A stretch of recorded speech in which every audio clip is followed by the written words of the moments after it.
پارے کا 12واں رکوع ختم ہو چکا ہے، 13واں شروع ہو رہا ہے۔ اس سورت کے اندر اللہ تعالی نے احکامات بہت کثرت سے بیان کیے اور احکامات اسی لیے ہیں تاکہ مومن بندے ان کی پابندی کر کے اللہ کے محبوب بن جائیں۔ اگر یہی بات سچ ہے کہ جو چاہے کر لو، اللہ غفور الرحیم ہے، کوئی خوف کی ضرورت نہیں، جو چاہے کرو، تو یہ احکامات اللہ نے کیوں بیان کیے؟ کس کے واسطے بیان کیے؟ یہ شیطان کا فریب ہے کہ جو چاہے کرو، اللہ غفور الرحیم ہے۔ اللہ غفور الرحیم ہونے کا مطلب یہ نہیں ہے کہ اس کے احکامات کو ٹھکرا دیا جائے۔ تو قرآن کریم کی ان آیتوں میں ایسے مسائل ہیں، آج معاشرے میں بیماری پیدا ہو چکی ہے، اگر ان آیتوں میں غور کریں گے تو بیماری دور ہو جائے گی۔ مگر کون ہے جو اپنی خواہشات پر اللہ کا حکم غالب کر کے چلے؟ پہلا مسئلہ ہے طلاق کا۔ الطلاق مرتان، طلاق 2 مرتبہ ہے۔ اب میں طلاق کی ساری قسمیں تو بیان نہیں کروں گا، یہاں الطلاق سے مراد طلاق کی وہ قسم ہے جس میں آدمی کو رجوع کرنے کا حق ہوتا ہے، اس کا نام ہے طلاق رجعی۔ وہ طلاق 2 مرتبہ دی جا سکتی ہے، 2 بار چانس ہے، 3 بار چانس نہیں ہے۔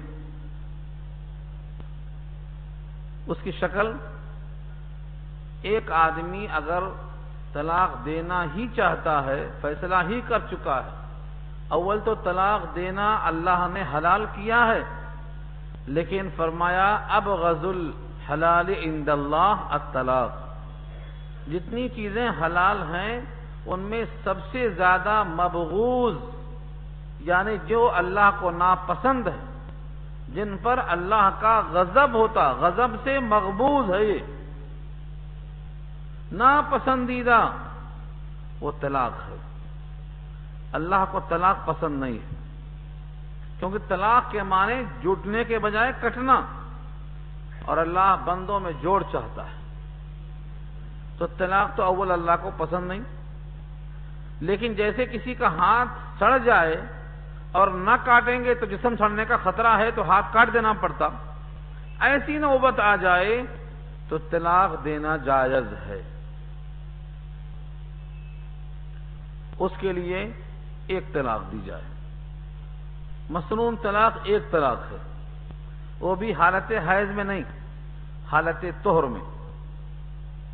اب اس کے بعد 1 حیض، 2 حیض، 3 حیض انتظار کرو، 3 مہینہ آپ کو سوچنے کا چانس ہے، سوچو، فیصلے پر اٹل ہیں، 3 مہینہ گزرتے ہی خود ہی نکاح سے نکل جائے گی، کچھ نہیں کرنا پڑے گا آپ کو۔ اور 3 مہینے کے اندر دل میں خیال آیا، ملامت ہوئی، کوئی سمجھایا، سمجھ میں آ گیا، تو بلا کسی کو اطلاع کیے آپ اس طلاق سے رجوع کر سکتے ہیں۔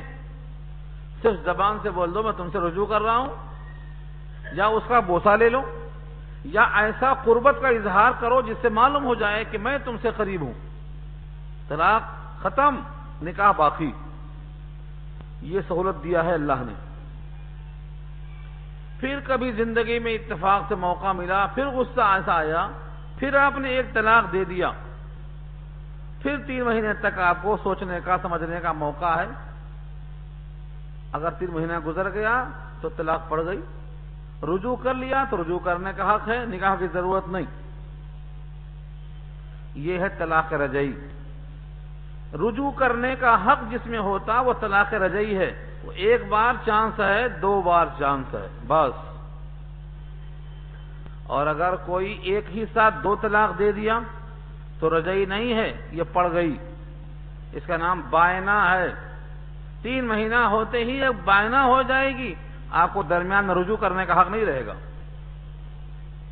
یہ ہوا۔ اور تیسری طلاق بھی اسی کے بعد آ رہی ہے، 1 آیت کے بعد۔ اگر ان 2 طلاق کے بعد تیسری دے دیا تو اب وہ ہمیشہ کے لیے حرام ہو گئی، اب دوبارہ نکاح بھی اس سے جائز نہیں، دوبارہ نکاح بھی کرنا چاہتے۔ 1 طلاق میں رجوع کا حق، 2 طلاق الگ الگ دیا ہے، اگر 2 دفعہ دیا ہے اگر، تو دونوں بار رجوع کا حق رہے گا۔ ایک ساتھ دیا ہے تو پھر سے نکاح کر سکتا ہے، رجوع کا حق نہیں رہے گا۔ لیکن 3 طلاق ایک ساتھ دے دیا یا الگ الگ دے دیا، دونوں صورتوں میں اب زندگی میں کبھی اس عورت سے نکاح کرنے کا حق نہیں رہے گا۔ ہاں، سزا دیکھ لو کتنی سخت ہے۔ اگر اس عورت نے کسی اور شوہر سے نکاح کر لیا اور وہاں سے بھی مطلقہ ہو کر واپس آ گئی، اب پہلے شوہر نے اگر اس سے نکاح کرنا چاہا تو جائز ہے۔ یہ نہیں ہے کہ سابقہ شوہر کے لیے کسی سے نکاح کریں اور پہلے طے کر دیں کہ تم کو طلاق بھی دینا ہے، اس کا نام نکاح کہاں سے ہوا؟ اگر پروگرام میں یہ داخل ہے کہ آپ نکاح کرو، نکاح سے پہلے ڈیسائیڈ ہے آپ کو طلاق بھی دینا پڑے گا، تو یہ طلاق نہیں ہے، متاع ہے، متاع حرام ہے۔ اسی لیے اللہ نے فرمایا لعن اللہ المحلل له، اللہ تعالیٰ اس پر علامت بھیجتے ہیں جو حلالہ کرانے والا ہو، حلالہ کرنے والا۔ ہاں، اچھی طرح سے نوٹ کر لو، دوبارہ شوہر اول کے نکاح میں آنے کے لیے کسی شوہر کے پاس جانا ہے، لیکن وہ اتفاق ہے، بائی چانس ہے، پہلے سے اگر طے کر کے نکاح پڑھائیں گے تو وہ نکاح نہیں ہوگا، متع ہوگا، وہ حرام ہے۔ نوٹ کر لو، یہ سب اسی جگہ لکھا ہوا ہے، میں یہیں سے بول رہا ہوں۔ اب ترجمہ کرتا ہوں، لفظوں کے ساتھ دیکھ لو، میرا کوئی چیز میں دخل نہیں، یہ اللہ کا فرمان ہے اور ہم کو اس فرمان کے مطابق چلنا ہے۔ اگر ہم اپنے آپ کو نہیں ڈھالیں گے، اکڑ کے چلیں گے تو تختہ دار بچھنے والا ہے، جب میت بنا کر غسال غسل دینے والا ہے، اس وقت اکڑنا کام میں نہیں آئے گا۔ مرنے کے بعد بھی نہ گئی باغ پن کی چال، میت پہ بہار غسل لٹایا اکڑ گئے تو یہ اکڑنا وہاں نہیں کام میں آئے گا۔ جس طرح سے مردہ غسال کے ہاتھ میں بے بس ہوتا ہے، آج زندہ ہو کر بھی ہم خدا کے سامنے بے بس جب ہو جائیں گے تو اللہ ہم سے راضی ہو جائے گا۔ اپنی خواہشوں کو ترک کرنا ہے۔ دیکھو ترجمہ کرتا ہوں میں، الطلاق، طلاق کے معنی جدا ہونا، فراق۔ اس میں جو الف لام لگا ہوا ہے طلاق سے پہلے، الف لام، یہ ہے الف لام مخصوص جس کو بولتے ہیں، خاص طلاق مراد ہے۔ کون سی ہے وہ؟ رجعی، بائنہ نہیں، مغلظہ نہیں۔ طلاق بائنہ یہاں نہیں مراد ہے، یہ میں نہیں بولتا ہوں، تمام شارحین لکھتے ہیں۔ الف لام کی وجہ سے یہاں مخصوص طلاق مراد ہے۔ الطلاق مرتان، مرتن کے معنی 1 مرتبہ اور مرتان کے معنی 2 مرتبہ۔ مرت کے معنی مرتبہ، یعنی 1 بار، 2 بار۔ مرتن 1 بار، مرتان 2 بار۔ الطلاق مرتان، طلاق رجعی ہے 2 مرتبہ تک۔ فَإِمْسَاكُمْ بِمَعْرُوفٍ، امساک کے معنی روک لینا، معروف معنی دستور کے مطابق، او تسریح بِإِحْسَان، تسریح کے معنی چھوڑ دینا، احسان کے معنی حسن سلوک کے ساتھ۔ 2 طلاق دے دیا، یا تو اب اس کو روکنا ہے تو روک لو، کس میں؟ رجعی میں روک لے سکتا۔ 1 بار رجعی دیا، 3 مہینے چانس، دوبارہ پھر طلاق دینے کا حق حاصل ہے، پھر 3 مہینے کا چانس۔ دونوں بار یا تو روک لے یا تو چھوڑ دے، دونوں اختیار دیا اللہ نے۔ کتنا بہترین ہے طریقہ یہ اسلام کا۔ لیکن یہ طریقہ نہ پڑھے، نہ سنے، نہ دیکھے، غصہ آیا تو پھر 3 طلاق، 1 پہ نہیں، 2 پہ نہیں، 3 پہ نہیں۔ جو آدمی شکر سے مر جائے زہر نہیں دینا چاہیے۔ 1 گولی سے پرندہ مر سکتا ہے تو 3 فائرنگ کرنے کی ضرورت کیا ہے؟ یہ سمجھتے ہیں کہ ہم غصے میں 3 دفعہ دے کر کسی پر بڑائی کا اظہار کر دیں گے، اللہ کے سامنے کسی کی کوئی بڑائی نہیں چلتی۔ ولا يحل لكم ان تاخذوا مما آتيتموهن. یہ مردوں کے لیے خاص جملہ ہے، نوٹ کریں اس کو. اور حلال نہیں ہے تمہارے لیے کہ تم لے لو اس میں سے جو تم نے عورتوں کو دیا ہے، شیئن کچھ بھی. کیا کرتے لوگ؟ بیگم کو ایک طلاق دے دیا اور کہا رجوع کرتا ہوں مگر شرط ہے، رجوع کرتا ہوں مگر شرط ہے، وہ فلاں چیز دے دو، فلاں چیز دے دو. یا اگر وہ کہتی ہے کہ خلا چاہیے تو خلا میں دیا تھا، کتنا دیا تھا؟ 10,000 مہر دیا تھا، اب مانگتا ہے 1 لاکھ. یہ دنیا کا تماشا چل رہا ہے اس وقت بھی. شوہر نے بوقت نکاح مہر کتنا دیا؟ 10,000. اور جب وہ عورت طلاق مانگتی ہے تو کتنا مانگتا ہے پیسہ؟ 1 لاکھ. یہ 90,000 کس چیز کے مانگ رہا ہے؟ اس کو قید سے آزادی دینے کے لیے. یہ کا نام ظلم ہے، اور ظالم اللہ کو پسند نہیں. ان اللہ لا يحب الظالمین. آپ اگر لینا چاہیں تو اتنی رقم لے سکتے ہیں جو آپ نے بطور مہر کی دی ہے. یہ بھی اللہ فرماتے ہیں ولا يحل لكم، تمہارے واسطے حلال نہیں ہے. یہاں تو اتنا ہی کہا تمہارے واسطے حلال نہیں. ایک آیت اور مجھے یاد آ رہی ہے. حفاظ یہاں 1-2 نہیں ہیں، ماشاءاللہ کئی ہیں.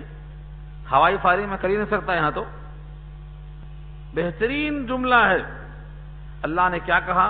وَكَيْفَ تَأْخُذُونَهُ وَقَدْ أَفْضَىٰ بَعْضُكُمْ إِلَىٰ بَعْضٍ وَأَخَذْنَ مِنكُم مِّيثَاقًا غَلِيظًا.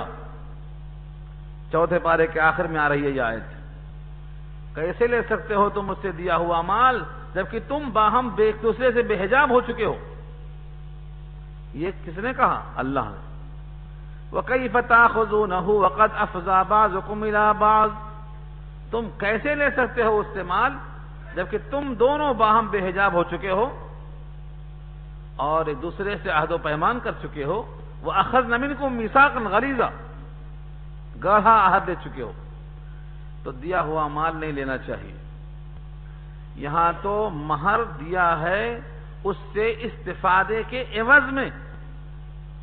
اگر کوئی شخص یوں ہی کسی کو دے دے کوئی چیز جس کا نام ہبہ ہے، تحفہ ہے، گفٹ ہے، حدیث پاک میں ہے، بخاری شریف کی روایت ہے، دیا ہوا مال لینا ایسا ہے جیسے تھوک کر چاٹنا.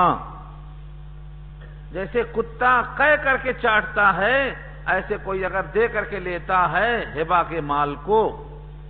یہ میں نے کہا، بخاری شریف کھول لو، ہبہ کا بیان نکال لو. یہ روایت ہے تو پھر توبہ کرو، اور ہمارے معاشرے میں یہ خرابی ہے اس کی طرف فکر کرو.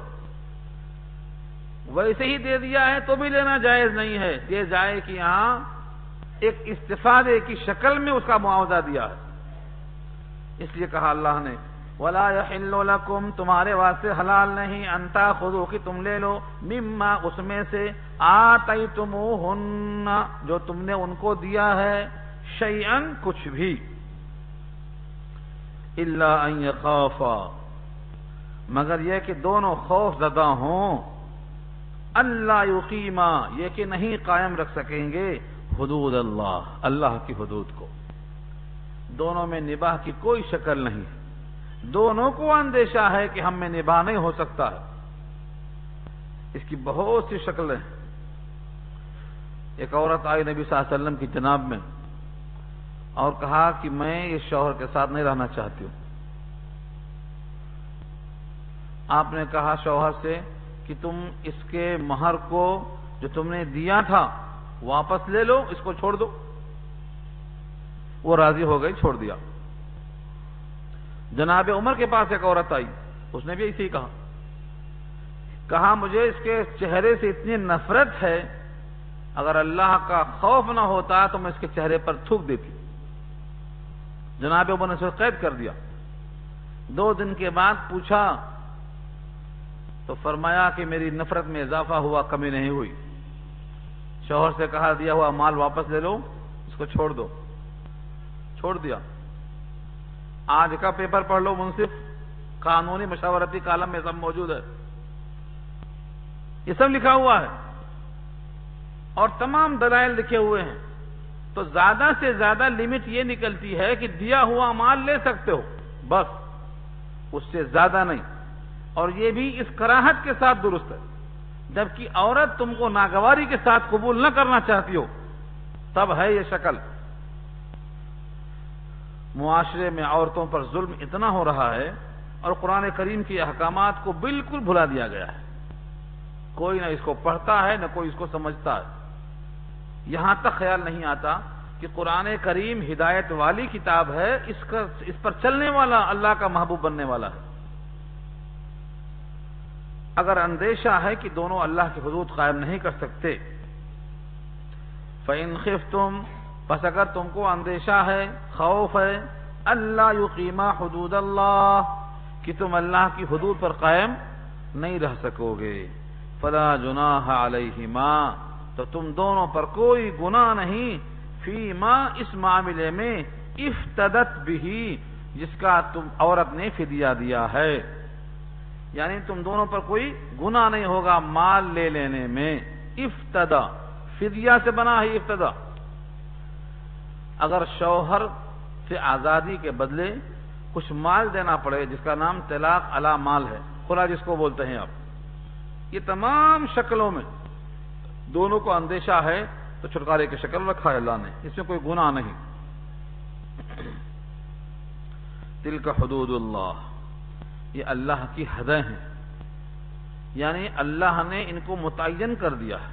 فلا تعتدوها، اس سے تم تجاوز مت کرو. یہاں تجاوز کی بات کیا ہے؟ توجہ بھی نہیں ہوتی اس طرف. اللہ نے کیا کہا وہ بھی نہیں معلوم، کیوں کہا، کس کے لیے کہا، کون سی مخلوق آئے گی عمل کرنے کے واسطے اس کے اوپر. فلا تعتدوها، اس پر ذاتی نہیں ہونا. اگر کوئی کرتا ہے تو وَمَن يَتَعَدَّ حُدُودَ اللَّهِ فَأُولَٰئِكَ هُمُ الظَّالِمُونَ، یہ ظالمون میں نے یہ شخص کیا ہے، جو اللہ کی حدود سے اور ضابطوں سے تجاوز کر جائے گا، فَأُولَٰئِكَ هُمُ الظَّالِمُونَ، وہی لوگ ظالم ہیں.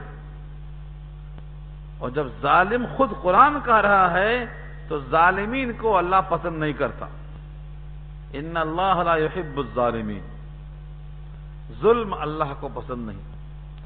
مظلوم کی آہ نکلتی ہے تو اللہ کے پاس سے قبولیت دوڑ کے استقبال میں نکل پڑتی ہے. آقا نے کہا دعوت المظلوم مستجابہ وإن كان کافرا، مظلوم کی دعا مقبول ہے اگرچہ وہ کافر ہو، اگرچہ وہ کافر ہو. دعوت المظلوم مستجابہ وإن كان کافرا وإن كان فاسقا. کیوں؟ مظلوم ہے. جب مظلوم آہ بھرتا ہے تو اللہ کے پاس سے مقبول ہو جاتا ہے. آج کتنی عورتیں بے بس آہ بھر رہی ہیں، ان کی آہوں کا نتیجہ جو بھگت رہے ہیں ہم. اس حدیث پر لکھا ہے بترس از آہ مظلومہ کی ہنگامے دعا کردم، اجابت از در حق بہر استقبال می آیت. مظلوم کی آہ سے بچو، کیونکہ مظلوم کی آہ پر قبولیت عرش اعظم سے اتر پڑتی ہے استقبال کرنے کو. یہ حدیث کا ترجمہ کیا ہے. اور آیتیں بے شمار ملیں گی آپ کو. مظلوم، آقا نے فرمایا اپنے بھائی کو مدد کرو، اپنے بھائی کی مدد کرو، چاہے وہ ظالم ہو چاہے وہ مظلوم ہو.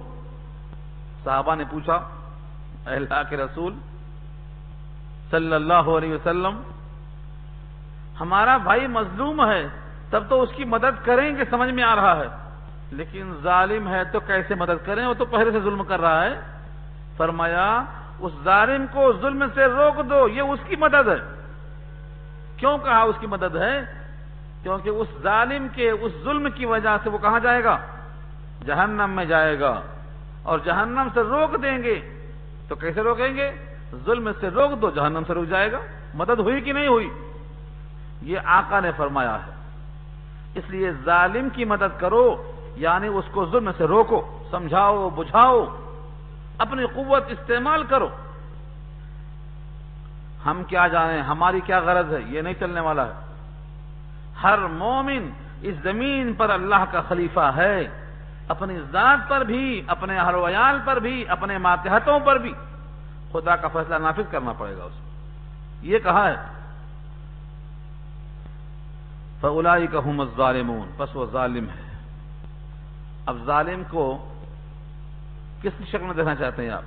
ظالم کی نمونے کیا ہیں، مثالیں کیا ہیں؟ ایسی آیت آگے ترتیب میں آ رہی ہے کہ غور سے دیکھیں تو یہ ظالم نظر آئے گا یہاں۔ دیکھو فَإِن طَلَّقَهَا، فَإِن میں جو فا ہے یہ تو کے معنی میں ہے، پس اگر اس نے طلاق دیا، کس نے؟ جس کا ذکر پیچھے سے آ چکا ہے، ایک بار طلاق رجعی دے چکا، دوبارہ طلاق رجعی دے چکا، فَإِن طَلَّقَهَا، پس اگر اس نے طلاق دیا اس کے بعد تو، یہ فا ترجمہ کر رہا ہے۔ فَلَا جُنَاحَ فَإِن طَلَّقَهَا فَلَا تَحِلُّ لَهُ مِن بَعْدُ حَتَّى تَنكِحَ زَوْجًا غَيْرَهُ۔ یہ آیت کو خوب پڑھنا، سمجھنا، اللہ کے لفظ پر بار بار غور کرنا۔ آج کچھ لوگ ہیں جو اس آیت کی چشم پوشی کر کے صرف حدیث پر سہارا لینا چاہتے ہیں، آیت چھوڑ دینا چاہتے ہیں۔ آیت میں کیا ہے؟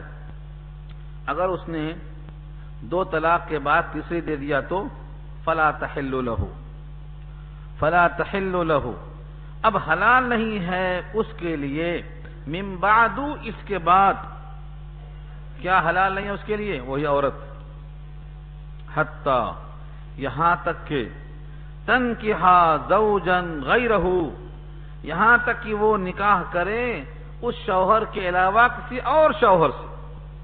زوجن غیرہ، ہو کی ضمیر شوہر کی طرف جاتی ہے، تنکیہ مانے نکاح کرے، زوجن شوہر، غیرہ اس کے علاوہ، یعنی پہلے شوہر سے نکاح اب نہیں کر سکتی، دوسرے شوہر سے نکاح کرے گی، اور دوسرا شوہر نکاح کرے گا طلاق کی نیت سے نہیں، رکھنے کی نیت سے، اتفاق سے وہاں بھی انبن ہو گئی، طلاق پڑ گئی، تو سابقہ شوہر سے نکاح کر سکتی ہے۔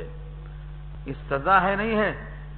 سزا کس چیز کی ہے؟ یہ غضبناک ہوگا 3 طلاق دینے کی سزا ہے یہ عند اللہ۔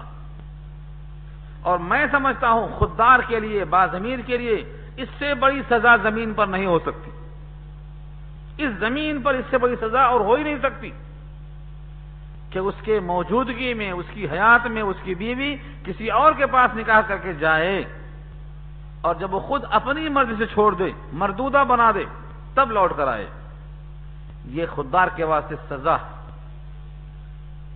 لیکن لوگ اس کو کھیل سمجھتے ہیں، غصے میں 3 طلاق دے دیتے ہیں، اور کسی کو پکڑ کے لاتے اسے نکاح کرا دیتے ہیں، اور 10,000 5,000 دے کے طلاق بھی لے لیتے ہیں، اور پھر نکاح میں لے لیتے ہیں۔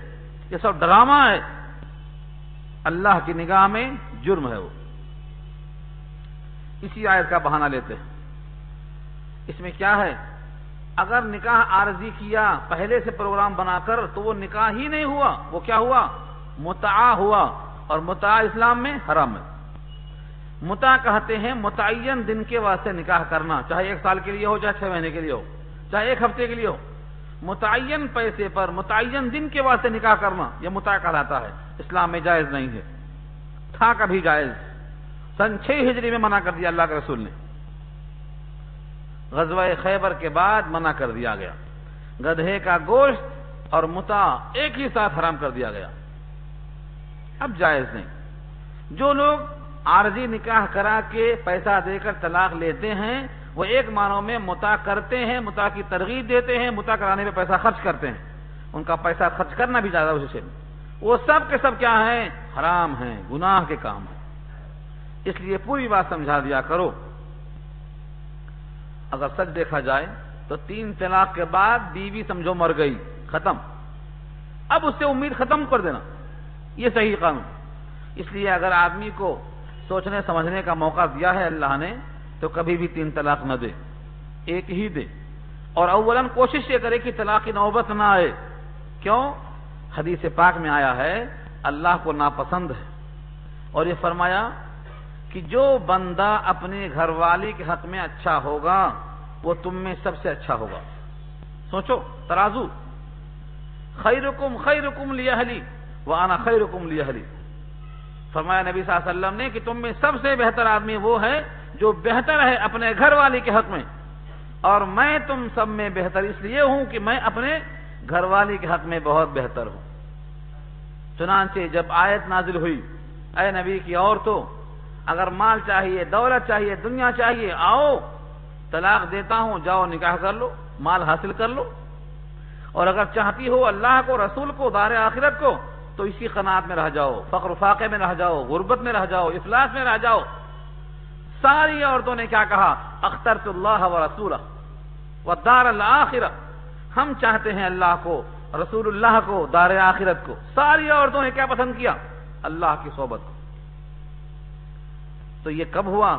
جب نبی نے ان کو اپنی چاہت دیا، نبی ان کے ساتھ بیٹھ کر آٹا گود رہے ہیں، روٹی پکانے میں ساتھ دے رہے ہیں، گھر کے کام کاج خود کر لے رہے ہیں۔ ہمارے پاس کیا ہے؟ ہمارا کام تو کرتی ہی ہے، وہ خادمہ پورے محلے کا کام کرتی ہے، اگر نہیں کرتی ہے تو پھر وہ مظلوم، طلاق کی نوبت آتی ہے۔ تو یہ معاشرے میں طلاق کی نوبت کیوں آتی ہے؟ آخری بات عرض کر دوں اس پر، عورت بنی ہے بائیں پسلی سے، آدم کی بائیں پسلی سے، اور پسلی ٹیڑھی ہے۔ حدیث میں فرمایا نبی صلی اللہ علیہ وسلم نے، سیدھا کرنے کی کوشش کرو گے تو ٹوٹ جائے گی، ٹوٹ جانا اس کا طلاق ہے۔ ایسے ہی استعمال کر لو ٹیڑھی رکھ کر، مطلب یہ ہے کہ جہاں وہ کر جائے تم نرم پڑ جاؤ، کبھی وہ نرم کبھی تم نرم۔ یہ مشورہ ہے، حکم ہے، اور نبی صلی اللہ علیہ وسلم کی آنکھوں میں جو نتیجہ ہے معاشرہ کے رہن سہن کے بارے میں، وہ کوئی دوسرا نہیں دیکھ سکتا ہے۔ اس لیے نبی کے فیصلے کو، مشورے کو ہمیں منظور ہونا چاہیے، ورنہ کیسا پیار ہے نبی سے، کیسی محبت ہے نبی کی۔ یہ فرمایا فَإِن طَلَّقَهَا فَلَا جُنَاحَ عَلَيْهِمَا أَن يَتَرَاجَعَا إِن ظَنَّا أَن يُقِيمَا حُدُودَ اللَّهِ۔ دیکھو فَإِن طَلَّقَهَا میں، بس اگر دوسرے شوہر نے بھی اس کو طلاق دے دیا تو ان دونوں پر کچھ حرج نہیں کہ وہ دونوں رجوع ہو جائیں، ان ظنّا، اگر یقین ہے، گمان ہے، ان یقیما حدود اللہ، کہ اب دونوں اللہ کے حدود پر قائم رہ سکیں گے۔ وتلک حدود اللہ، اور یہ اللہ کی حدیں ہیں، یبینھا، اللہ اس کو بیان کرتا ہے، لقوم، ایسی قوم کے لیے، یعلمون، جو علم رکھتے ہیں، دانش مند ہیں، جو شعور رکھتے ہیں۔ یہاں کیا معلوم ہوا؟ دوسرے شوہر نے بھی اگر طلاق دے دیا، پھر شوہر اول کے پاس اگر آ جائے اور دونوں کو گمان ہو کہ اب اللہ کے حد پر قائم رہیں گے، تو رجوع میں کوئی گناہ نہیں ہے۔ لیکن یہ سب کیا ہے؟ اگر یہ نہیں ہے کہ پہلے سے طے شدہ نہیں ہے ایسا۔ وہاں کیا ہے؟ فَإِن، اگر ایسا ہو، اور ہمارے پاس کیا ہے؟ سب مسئلہ طے شدہ ہے۔ نکاح سے پہلے طلاق کی رقم، اس کے بعد کارروائی، سب طے شدہ ہوتی ہے ہمارے پاس، اور نکاح بھی ایک دن ایک رات کے واسطے طے ہوتا ہے۔ یہ سب متع کی شکل میں ہے، ناجائز، اسی آیت کی وجہ سے۔ یہ آیت بھولنا نہیں آپ۔ اب اس کے بعد ایک دوسرا حکم آ رہا ہے، وَإِذَا طَلَّقْتُمُ النِّسَاءَ، جو پہلے بیان ہوا ہے الطلاق مرتان کا، اس کی وضاحت ہے اس آیت میں۔ اب وَإِذَا طَلَّقْتُمُ النِّسَاءَ، جب تم طلاق دے دو عورتوں کو، فَبَلَغْنَ أَجَلَهُنَّ، پہنچ جائیں وہ اپنی مدت کو، فَأَمْسِكُوهُنَّ بِمَعْرُوفٍ، تو ان کو روک لو دستور کے موافق، او یا سَرِّحُوهُنَّ بِمَعْرُوفٍ، چھوڑ دو ان کو دستور کے موافق، وَلَا تُمْسِكُوهُنَّ، ان کو روک مت لو، ضِرَارًا، ضرر پہنچانے کو، تکلیف دینے کو، معلقہ بنا کر، لِتَعْتَدُوا، تاکہ تم ان پر ظلم کرو۔ کیسے ہوتا ظلم؟ سکھاؤں آپ کو۔ اس آیت کے پس منظر کیا ہے؟ ایک صاحب نے کہا غصے میں، تم کو میں ایسا رکھ دوں گا، نہ تم شوہر والی معلوم ہوگی، نہ بے شوہر والی، نہ بے نکاحی نہ نکاح والی، معلقہ۔ کیسے؟ ایک طلاق دیا، اب 3 مہینے تک وہ عدت میں رہے گی۔ جب تیسرا مہینہ ختم ہونے کے قریب ہوا تو کیا کرتا یہ؟ رجوع کر لیتا، پھر نکاح میں آ گئی، 3 مہینے ہو گئے۔ اب اس کے بعد جب رجوع کر لیا، پھر ایک طلاق دے دیا، پھر کتنے گزارا؟ 3 مہینے، تو وہ 6 مہینے کیسی ہو گئی؟ نہ شوہر والی نہ بے شوہر والی۔ یہ کیا ہو گئی؟ اگر آپ کو چھوڑنا ہی تھا تو 3 مہینے کے بعد چھوڑ دینا تھا، اور رکھنا ہی تھا تو پھر دوبارہ طلاق دینے کی ضرورت کیا تھی؟ مگر نہیں، ستانا مقصد ہے۔ ایسا واقعہ پیش آیا نبی کے زمانے میں، اس پر یہ آیت نازل ہوئی ہے۔ 3 مہینہ عدت گزر جانے کے بعد روکنا ہے تو روک لو دستور کے مطابق، اللہ دیتا ہے اجازت، روک لو۔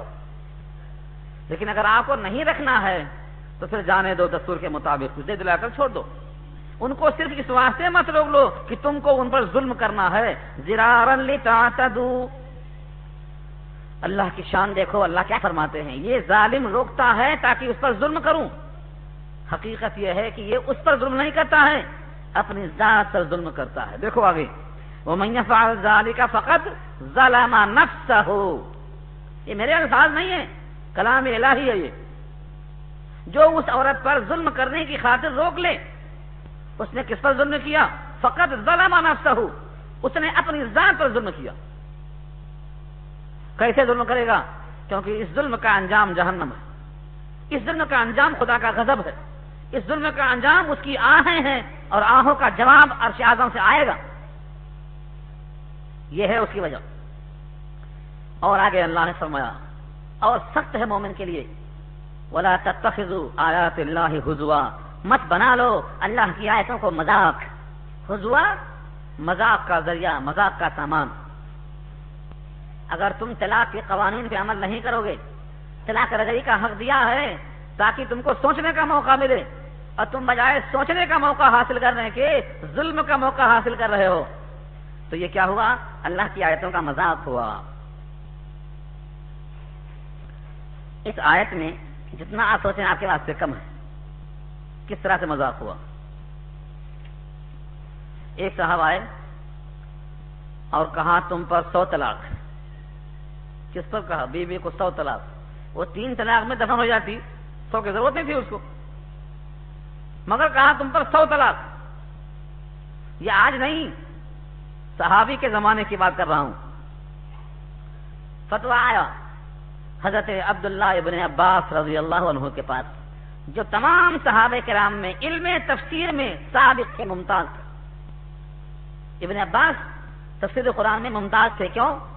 کم عمری کے باوجود نبی نے دعا دی تھی، اللہم علمہ بالکتاب۔ نبی نے سینے سے لگا کر دعا دی تھی، کیوں؟ نبی کی خدمت میں، نبی کو خوش کر دیا تھا۔ لگا لیا گلے سے، کہا مانگ لے، کیا مانگتا ہے؟ خوش ہو کر نبی نے دعا دیا، اللہم علمہ بالکتاب، کتاب میں ماہر ہو گئے۔ کم عمری میں بڑے بڑے صحابہ کے درمیان فیصلے سناتے تھے۔ جناب عمر کی محفل میں کسی نے اعتراض کر دیا، یہ بچے کو کون بٹھاتے، ہمارے بچے ان سے بڑے بڑے عمر کے ہو گئے۔ حضرت عمر نے کہا امتحان لے لیں گے۔ امتحان لے لیا، اذا جاء نصر اللہ پوری پڑھ دیا۔ آپ کی رائے کیا ہے؟ آپ کی رائے کیا ہے؟ سب سے پوچھا۔ آخر میں ابن عباس سے کہا آپ کی رائے کیا ہے؟ کہا اس میں رسول اللہ کی موت کی خبر دی گئی ہے۔ جناب عمر نے کہا میں نے بھی یہی سمجھا ہے۔ صرف 2 کی رائے ایک ہوئی، باقی سب کی رائے الگ تھی، لیکن نمبر کس کو ملا؟ ابن عباس کو ملا، یہی صحیح ہے۔ اتنے ماہر تھے، ان کے پاس یہ مقدمہ گیا 100 طلاق والا۔ انہوں نے کہا جس نے 100 طلاق دی ہے، 3 طلاق سے عورت مغلظہ بائنہ ہمیشہ کے لیے ہو گئی، بقیہ 97 سے اس نے اللہ کی آیت کا مذاق اڑایا ہے۔ یہی آیت پڑھا انہوں نے، یہی آیت پڑھا، وَلَا تَتَّخِذُوا آیَاتِ اللَّهِ هُزُوًا، اللہ کی آیتوں کا مذاق نہ اڑاؤ۔ یہ حدیث مشکات کے اندر موجود ہے، موطا امام مالک کے حوالے سے۔ بخاری شریف سے پہلے کتاب لکھی گئی ہے تو کون سی ہے وہ؟ موطا امام مالک۔ امام مالک تابعی ہیں، ان کے 5 پشتوں کے بعد امام بخاری پیدا ہوئے ہیں۔ امام مالک نے لکھا ہے اس کو۔ اس حدیث کو بھی لوگ چھوڑ دیتے اور بولتے ہیں 3 طلاق دیا تو ایک ہی پڑتی۔ ابن عباس کہتے ہیں 100 دیا تو 3 پڑ گئی، اور 97 سے کیا ہوا؟ اللہ کی آیتوں کا مذاق ہوا۔ ابن عباس کا فتویٰ اگر کوئی نہیں مانتا ہے تو اس کی مرضی ہے۔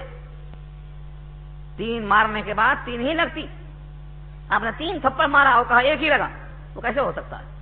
دنیا کی کوئی تقریر نہیں چلنے والی یہاں پر۔ 3 مارنے کے بعد ایک ہی لگا، ایسا غلط عقیدہ صرف عیسائیوں کا ہے، وہ کہتے ہیں 3 مل کے ایک ہوتا۔ تثلیث کے قائل ہیں، خدا تو ایک ہی ہے مگر 3 کا مجموعہ ہے، مریم عیسیٰ روح القدس، تینوں کا مجموعہ کھڑا ہے۔ تثلیث کے وہ قائل ہیں، یہ گروپ بھی جا رہا ادھر کہ 3 دے کر بھی 1 پڑھ کے بول رہے ہیں، یہ ظلم ہے۔ یہ اس آیت کے خلاف اس آیت میں اللہ نے کیا کہا؟ اگر 3 طلاق دیا ہے، چاہے وہ 1 مجلس میں ہو چاہے 3 مہینے میں ہو، 3 طلاق دینے کے بعد اب اس عورت سے نکاح نہیں کر سکتے تو اللہ کی آیتوں کا مذاق مت اڑاؤ۔ کیا مطلب ہے جملے کا؟ اللہ کی آیتوں کا مذاق کیسے اڑایا جا سکتا ہے؟ بولو، سوچو۔ کیا کوئی کھڑا ہو کر بولے گا میں اللہ کی آیتوں کا مذاق اڑا رہا ہوں؟ کوئی بولے گا ایسا؟ کیا مطلب اڑانے کا مذاق؟ ہاں، مذاق اڑانے کا مطلب یہ ہے اللہ نے کہا تھا طلاق دینا ہی ہے تو حالت طہر میں دو، 1 طلاق دو، ہم 3 دے رہے ہیں، حالت حیض میں دے رہے ہیں، یہ کیا ہے؟ مذاق اڑانا ہے۔ اللہ نے فرمایا تھا طلاق سے مجھے غصہ آتا، آپ طلاق بار بار دے رہے ہیں، یہ کیا ہے؟ اللہ کی آیتوں کا مذاق ہے۔ اللہ کے یہ بیوی کسی نے پیدا کیا، کسی نے پال کے جوان کیا اور آپ کے ہاتھ تحفہ دے کے بھیج دیا، یہ اللہ کی نعمت کم ہے؟ یہ کیوں بھیجا؟ وَجَعَلَ بَيْنَكُمْ مَوَدَّةً وَرَحْمَةً، تم دونوں کے درمیان، دونوں اجنبی تھے لیکن جوڑ دیا، محبت پیدا کر دیا، تسکین کا سامان فراہم کیا، نسل کے اضافے کا سامان کیا۔ ان تمام کا صلہ یہی ہونا چاہیے جو تم کر رہے ہو، یہ ہے اللہ کی نعمت۔ وَاذْكُرُوا نِعْمَةَ اللَّهِ عَلَيْكُمْ وَمَا أَنزَلَ عَلَيْكُمْ مِنَ الْكِتَابِ، اور جو نازل کیا ہے تم پر اللہ نے کتاب، والحکمت، کتاب اور حکمت، یہ حکمت کے ساتھ مذاق نہیں تو کیا ہے؟ حکیمانہ، حکیم کا قول ہے، اس کو ٹھکرا کر کے خواہشات پہ چل رہے ہیں۔ یعظکم بہ، اللہ تم کو نصیحت کرتا ہے ان کے ذریعے۔ واتقوا اللہ، اللہ سے ڈرو۔ وَاعْلَمُوا، جان لو، ان اللہ بكل شیء علیم، اللہ ہر چیز کو جاننے والا ہے، ہر چیز کو جاننے والا ہے۔ تم نے ظلم کیا کہ اس نے ظلم کیا، تم نے کتنا سہا، کتنا برداشت کیا، یہ سب اللہ کو معلوم ہے۔ اس کا مطلب یہ نہیں کہ بیگم کو بے لگام چھوڑ دو، تم آج سے آزاد، جو چاہے کرو، چاہے جہاں چاہو، تم کسی سے بات کرو، کسی محفل میں رہو، تم پر کوئی روک ٹوک نہیں، یہ مطلب نہیں ہے اس کا۔ ظلم سے بچنے کے لیے ہم کچھ بھی نہیں کریں گے، تم بالکل آزاد ہیں، ایسا نہیں ہو سکتا۔ اللہ نے فرمایا تم اپنے آپ کو جہنم سے بچاؤ اور اپنے بیوی بچوں کو جہنم سے بچاؤ۔ کیا مطلب ہے؟ وہ کام جن سے جہنم قریب ہو جاتی ہے ان کاموں سے خود بھی روکو، بیوی بچوں کو روکو۔ یہ نہیں ہے کہ اس پر ظلم کریں گے پکڑے جائیں گے لہذا سب بند، نماز پڑھو مت پڑھو، جھوٹ بولو یا سچ بولو، قرآن دیکھو یا ٹی وی دیکھو، ہم کچھ نہیں بولتے اب، کیونکہ ہمیں ظلم سے بچنا ہے۔ ظلم سے بچنے کا یہ راستہ نہیں ہے۔ نبی صلی اللہ علیہ وسلم نے اپنی بیویوں کو جگایا اور کہا اے اپنی جان کی دشمنوں، کل قیامت کے دن کیا پیش ہوگا، اپنے آپ کو جہنم سے بچا لو۔ اے فاطمہ بنت محمد، اپنے آپ کو جہنم سے بچا لو۔ اے فلاں اور اے فلاں اور اے فلاں، یہ کیا مطلب ہے اس کا؟ تنبیہ کرتے جاؤ۔ حدیث میں آتا ہے اللہ اس آدمی کے چہرے کو تر و تازہ رکھے جو اللہ کے دین پر چلانے کے لیے تنبیہ کرتا رہتا ہے۔ تو تنبیہ کرنا اور ہے، ظلم کرنا اور ہے، فرق سمجھو اس کو، یہ فرمایا اللہ نے۔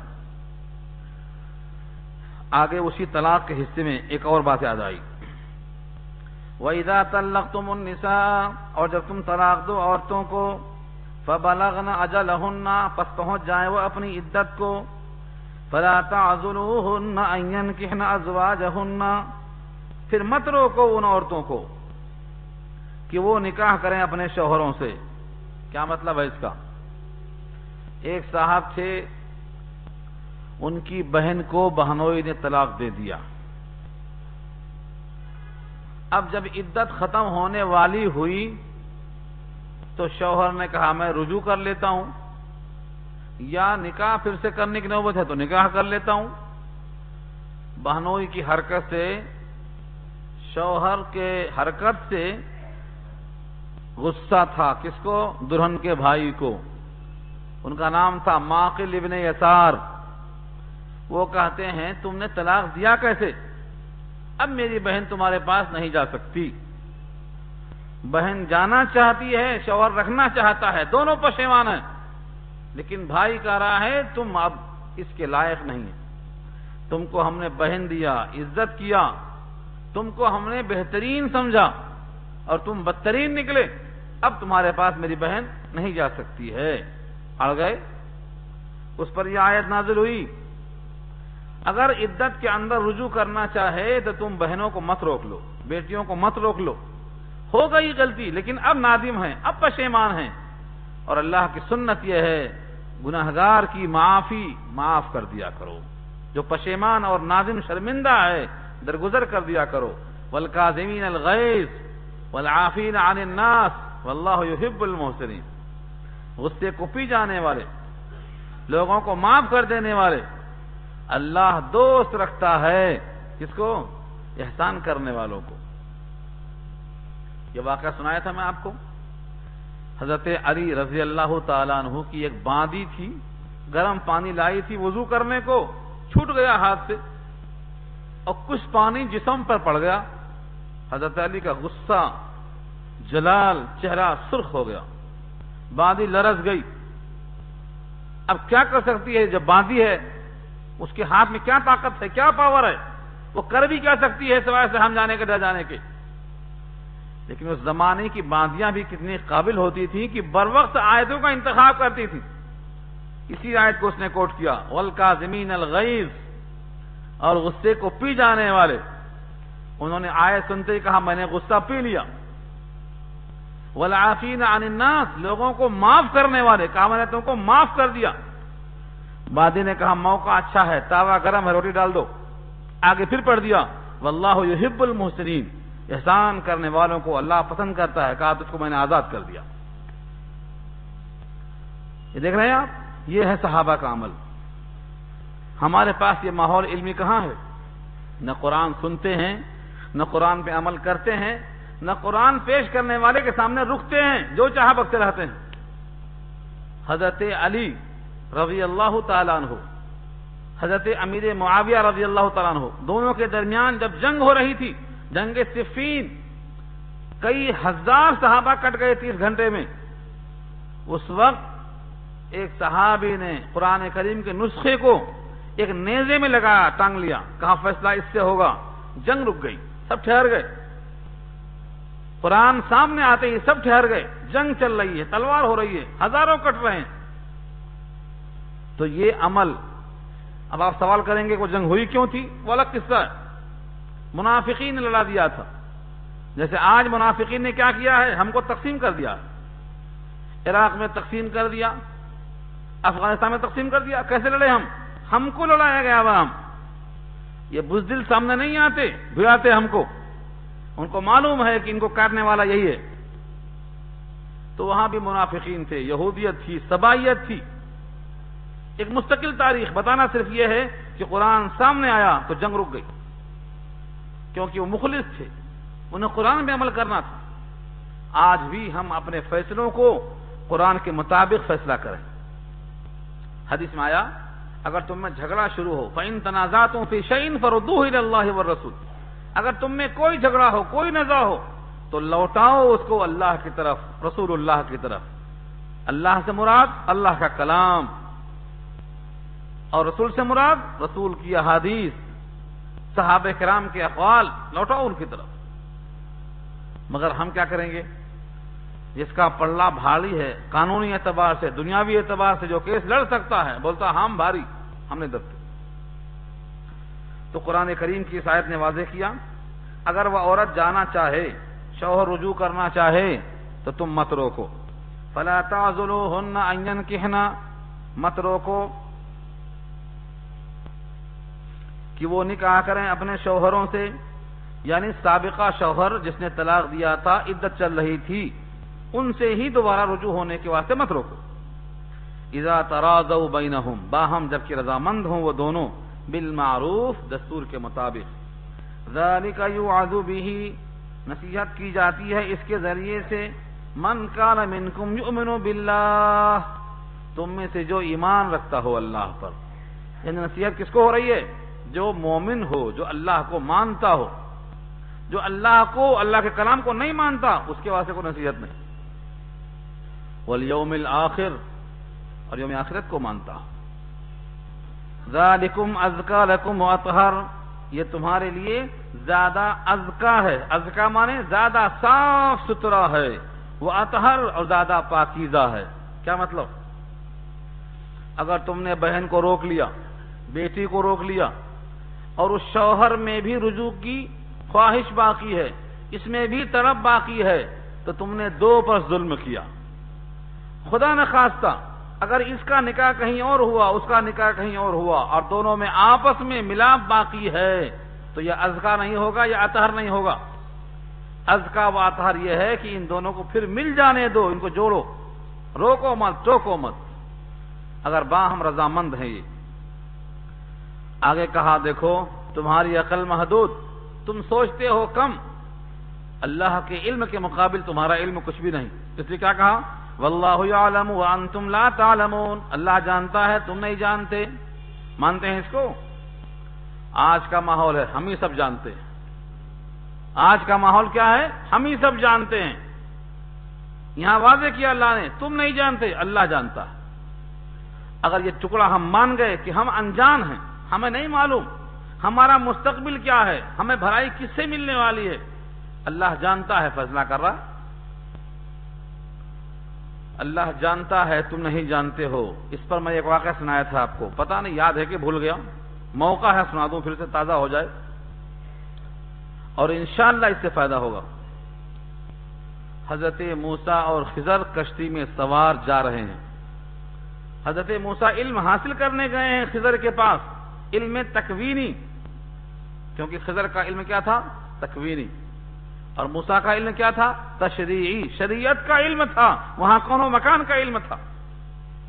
دونوں جا رہے ہیں، استاد اور شاگرد ہیں. کشتی میں ایک چڑیا آئی اور کشتی کے کنارے بیٹھ کے سمندر سے ایک چونچ پانی لے لیا. حضرت خضر نے موسیٰ سے کہا دیکھ لو کتنا پانی ہے چونچ میں. سمندر کے مقابلے میں جو پانی چونچ میں گیا ہے، جتنا سمندر سے پانی کم ہوا ہے چونچ میں جانے کی وجہ سے، میرے تیرے علم نے اللہ کے علم میں سے اتنا بھی کم نہیں کیا ہے. جبکہ دونوں کیسے علم والے ہیں، خضر بھی خضر ہیں اور موسیٰ بھی موسیٰ ہیں. ان دونوں کا علم اللہ کے علم کے مقابلے میں اتنا بھی نہیں ہے جتنا سمندر کے مقابلے میں چڑیا کی چونچ کا علم ہے. جو پانی گیا وہ کتنا کم ہے. جب اللہ کا علم اتنا ہے، پیغمبر اعتراف کرتے ہیں، تو ہم اور آپ کی کیا حیثیت ہے. اس لیے سچ ہے اللہ کا فرمان، واللہ یعلم وانتم لا تعلمون. اللہ جانتا ہے اور تم نہیں جانتے. ہم نہیں جانتے، یہ اعتراف کرو. فرشتوں نے اعتراف کیا ہے، انبیاء نے اعتراف کر لیا، خضر و موسیٰ نے. فرشتوں نے بھی اعتراف کیا ہے. کب؟ جب اللہ نے فرشتوں کو کہا کہ آدم کو سجدہ کر لو. کیوں کہا سجدہ کر لو؟ کیونکہ امتحان میں فرشتے فیل ہو گئے تھے. کیا سوال تھا؟ تمام چیزوں کے نام بتا دو. فرشتوں نے کیا کہا؟ لا علم لنا، لا علم لنا الا ما علمتنا. گزر چکا پہلے پارے میں، ہمیں کچھ بھی نہیں معلوم، جتنا آپ نے سکھایا اتنا ہی معلوم.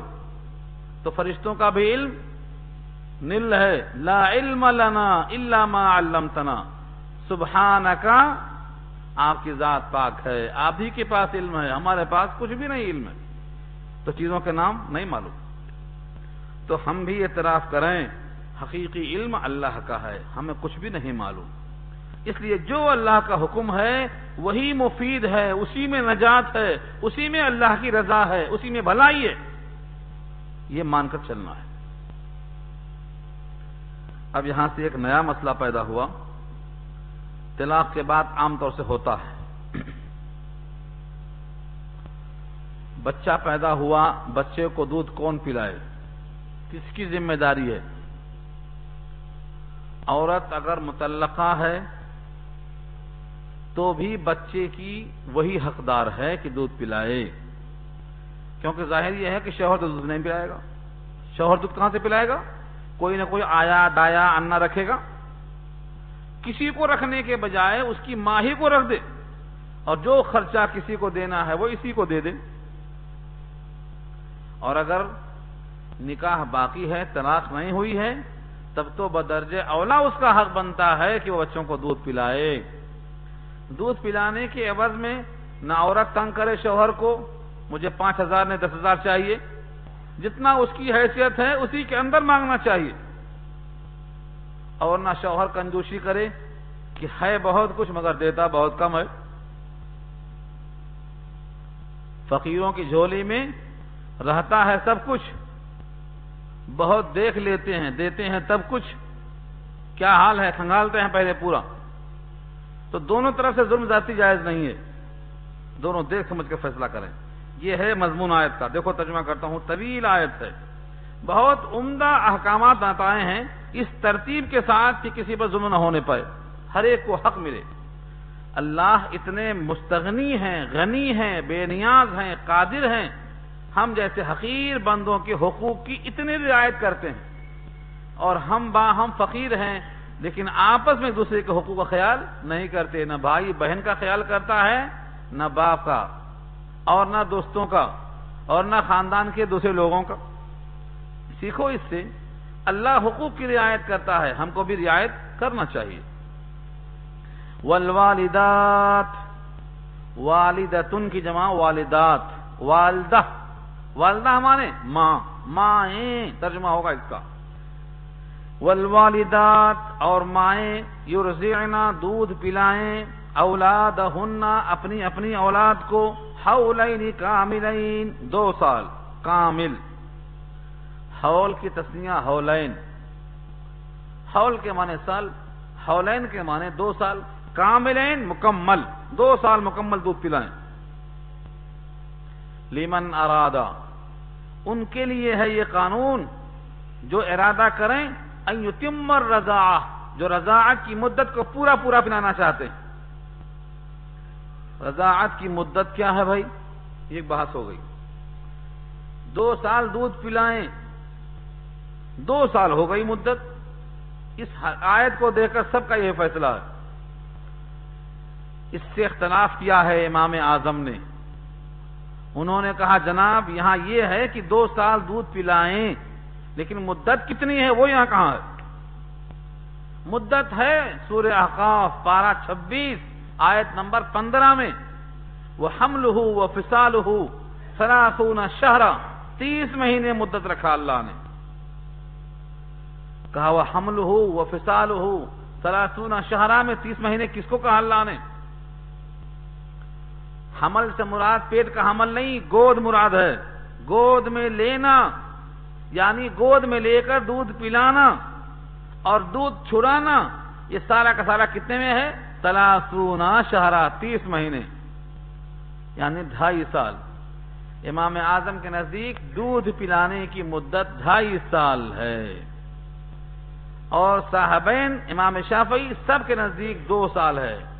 سب کی دلیل یہ آیت ہے، امام اعظم کی دلیل وہ آیت ہے۔ کوئی غلطی کر سکتا ہے بولو؟ اب لوگ اعتراض کرتے حق دونوں ہے تو اختلاف کیوں ہے؟ ہوتا ہے اختلاف، حق دونوں ہے، دونوں صحیح ہے، اختلاف کیسے ہے؟ دونوں کے پاس دلیل موجود ہے۔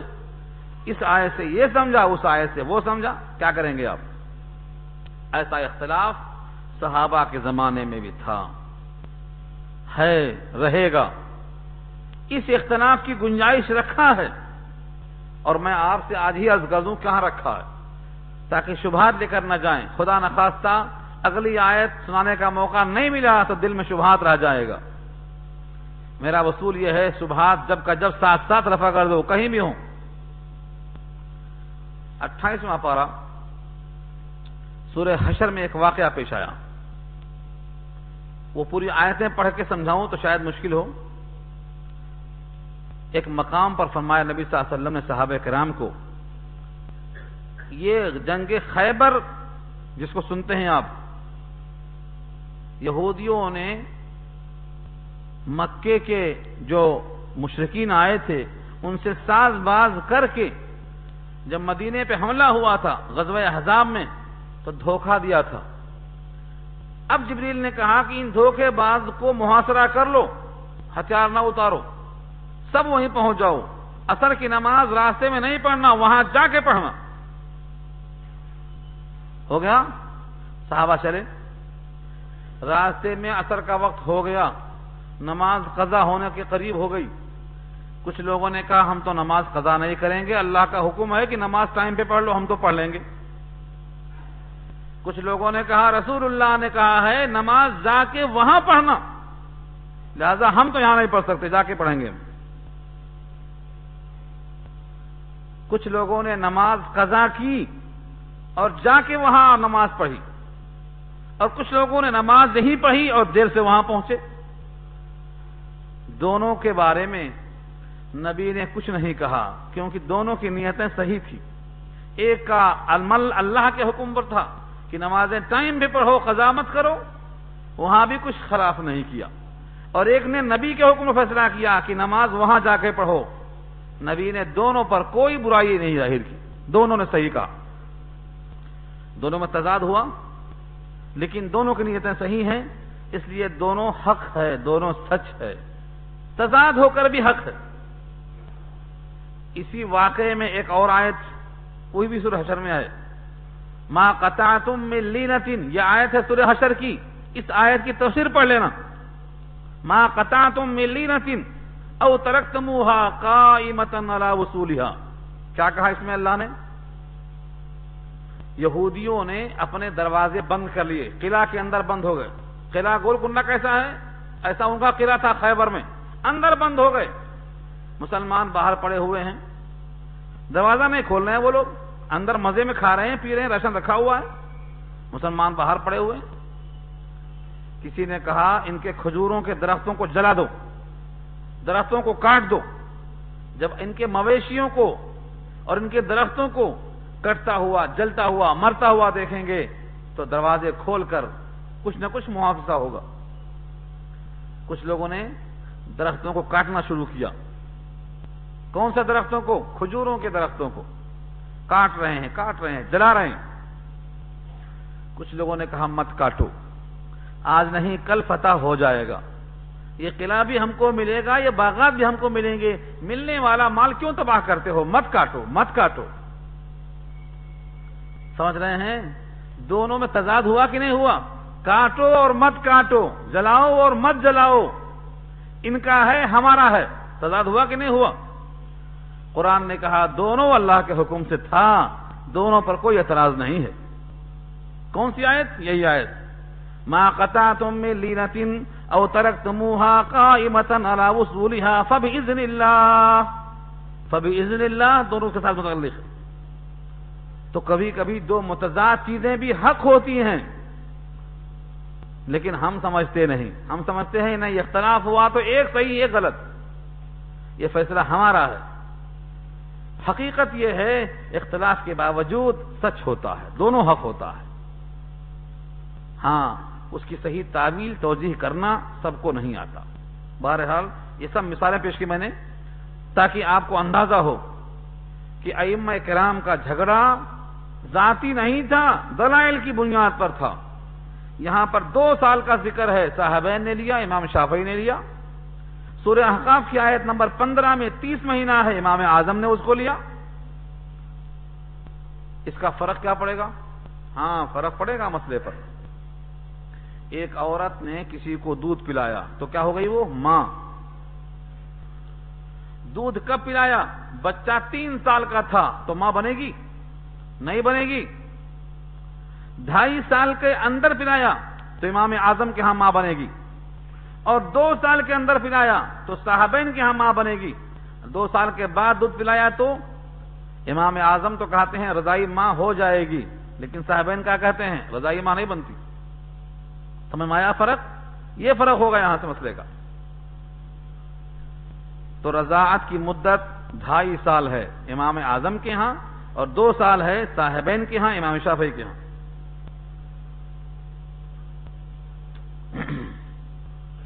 وَعَلَى الْمَوْلُودِ لَهُ رِزْقُهُنَّ، اللہ نے بھی کیسا جملہ استعمال کیا ہے، سوچو، خالق ہے، قادر ہے، مالک ہے، ایک جملے میں اشارہ ہے۔ یہ نہیں کہا باپ کے ذمہ، نہیں کہا باپ کے ذمہ، کیا کہا؟ وَعَلَى الْأَبْ کہنے کے بجائے وَعَلَى الْمَوْلُودِ لَهُ، مولود لہو کے معنی جس کا لڑکا ہے، جو لڑکے کا مالک ہے، رزقہن، ان کا رزق بھی اسی باپ پر ہے، وہ کسوتہن، ان کا کپڑا بھی اسی کے ذمہ ہے، بالمعروف، دستور کے مطابق۔ اگر کہہ دیتے باپ کے ذمہ ہے تو باپ بولتا میں کیا غلطی کیا، میرے ذمہ ہے؟ اللہ نے کہا نہیں، جو لڑکے کا مالک ہے، لڑکے کا مالک ہونے کی بنیاد پر اس کے ذمہ دودھ پلانے والی کا نفقہ بھی ہے، خرچہ بھی ہے، کپڑا بھی ہے۔ آگے کہا اگر دونوں میں سے کوئی غریب ہے تو لا تکلف نفس الا وسعها، نہیں اللہ مکلف بناتا ہے مگر اس کی وسعت کے مطابق۔ شوہر 300 مہینے کو دے سکتا ہے، بیگم 3000 مہینے کو مانگتی ہیں تو کیا کریں گے؟ یہ آیت پیش کریں گے، لا تکلف نفس الا وسعها۔ وسعت سے زیادہ مکلف اللہ بناتا ہی نہیں، جتنی حیثیت ہے اتنا دیا جائے گا۔ امام اعظم کہتے ہیں شوہر کا خیال کیا جائے گا، شوہر غریب ہے تو کم دیا جائے گا، مالدار ہے تو بڑھ کے دیا جائے گا۔ دوسرے ائمہ کہتے ہیں اگر عورت زیادہ خرچ کرنے والی ہے تو کم پہ گزارا کیسے کرے گی؟ عورت کا حال دیکھا جائے گا، لیکن صحیح ترین قول یہی ہے کہ دینے والا چونکہ شوہر ہے اس کی حیثیت دیکھی جائے گی۔ لا تضار والدۃ، تکلیف نہ دی جائے والدہ بولدہا، اس کے بچے کی وجہ سے۔ کیسے ہو سکتی تکلیف؟ یہ بچہ اسی کا ہے، جھک مار کے پلائے گی، پیسہ دو یا مت دو، یہ کیا ہے؟ یہ تکلیف ہے۔ بولدہا، بچے کی وجہ سے تکلیف نہ دی جائے والدہ، خرچے ہی مت دو، پلائے گی جھک مار کے، یہ کیا ہے؟ ضرر ہے۔ ولا مولود لہ بولدہ، اور نہ مولود لہو کو تکلیف ہو اس کے بچے کی وجہ سے۔ بیچارے ہے 300 تنخواہ اس کی، 6000 مانگ رہے ہیں، اس سے کہاں سے دے گا وہ؟ تو دونوں طرف منع کیا اللہ نے، دیکھو کیسا حقوق کی رعایت کیا ہے اللہ نے دونوں طرف۔ وعلی الوارث مثل ذلک، اور وارث کے ذمہ بھی ایسا ہی واجب ہے۔ کیا مطلب؟ اتفاق سے باپ مر گیا، دادا وارث ہے، دادا مر گیا، چاچا وارث ہے، جو بھی شوہر کے بجائے موجود ہے اس بیٹے کا وکیل، کفیل، ذمہ دار، اس پر بھی ایسا ہی واجب ہے اسی کی سکت کے مطابق۔ فَإِنْ أَرَادَا فِصَالًا عَنْ تَرَاضٍ مِّنْهُمَا، پس اگر دونوں ارادہ کریں دودھ چھڑانے کا رضامندی سے، آپس کی رضامندی سے، وَتَشَاوُرٍ، مشورے سے، فَلَا جُنَاحَ عَلَيْهِمَا، تو ان دونوں پہ کوئی حرج نہیں ہے۔ کیا مطلب؟ بعض دفعہ عورت کا دودھ نکلتا ہی نہیں، بعض دفعہ بیماری ایسی ہوتی ہے کہ اگر پلا دیں دودھ تو مضر بن جائے بچے کے لیے، یا ایسے کچھ حالات پیدا ہو جائیں اور باہم خاندان کے لوگ مشورہ کر کے طے کریں کہ اس کا دودھ مضر ہے، نہیں پلایا جائے گا، کوئی حرج نہیں۔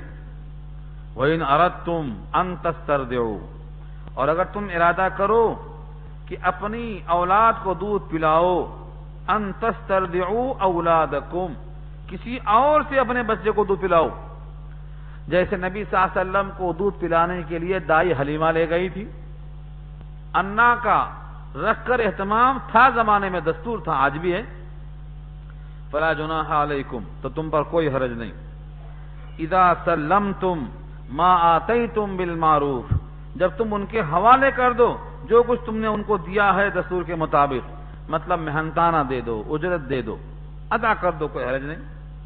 واتقوا اللہ واعلموا، اچھی طرح جان لو اور ڈرو اللہ سے، بے شک اللہ جانتا ہے، دیکھتا ہے جو کچھ تم کرتے ہو، تمہارے حرکتوں پر اللہ کی نگاہ ہے، تم جو کچھ کرتے ہو دیکھا جا رہا ہے۔ یہاں تک مرضیہ کے احکامات تھے۔ اگلی آیتوں میں ایک بحث بہت طویل آ رہی ہے، جس کا شوہر مر جائے اس کی عدت کیا ہے، اگر اس عدت کے درمیان کوئی نکاح کا پیغام دیتا ہے تو اس کا حکم کیا ہے، اور اگر کوئی چپکے سے نکاح بھیجتا ہے تو نکاح کے پیغام کے الفاظ کیا ہو سکتے ہیں، کہاں تک اشارہ جائز ہے، اگر کوئی ملاقات سے پہلے طلاق دیتا ہے تو اس کے واسطے کیا حکم ہے۔ یہ سارے احکامات اگلے رکوع میں آ رہے ہیں، کیونکہ آج وقت ہو گیا ہے اور آج ایک جگہ